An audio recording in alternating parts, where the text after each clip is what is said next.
This is the key to getting unstuck that you might be skipping. Welcome to day 7 of the Yamas and Niyamas series, where I guide you through ancient wisdom from yogic philosophy so you can move from feeling stuck to feeling empowered. Today we're talking about santosha, the principle of contentment. And no, this isn't some just be positive type of stuff. This is science and spirituality working together. So listen up. It's not about settling or pretending that things are perfect. It's about choosing to anchor in to feeling good enough, even while things are still unfolding. Not in a just settle kind of way, but in a I choose to feel whole right now kind of way. Because the truth is, when you're constantly fixated on what's lacking or waiting to feel good based on if you reach some future milestone, you train your brain to filter out everything that's beautiful and already working for you. Your brain will just keep looking for what's missing. This ties into how your reticular activating system, a part of your brain stem, filters your reality based on what you're focused on. If you're always scanning for lack, that's what you'll predominantly see. This part of your brain decides what information gets through your conscious awareness. It's constantly scanning for what you've trained it, consciously or unconsciously, to notice. But when you begin practicing santosha by noticing and appreciating what's already there, you start training your brain to pick up on more things to be grateful for. By changing the inner lens that we're seeing from, gratitude becomes a feedback loop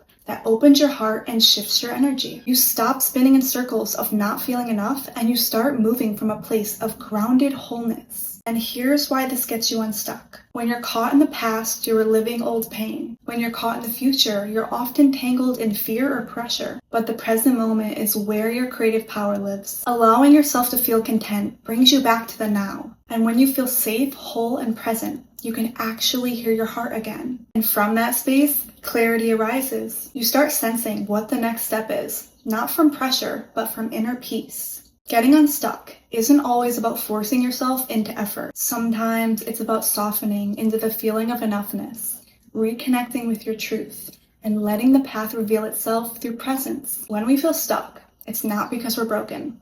It's because we're disconnected. And my 7-day catalyst to get unstuck is here to help you remember who you are, rebuild self-trust, and move from the energy of compassion. And this is your reminder. You're not behind, and you don't need to rush to some imaginary finish line. Presence is powerful. Small shifts in your perspective lead to big shifts over time. Make sure to follow so you don't miss day 8. I'll see you then.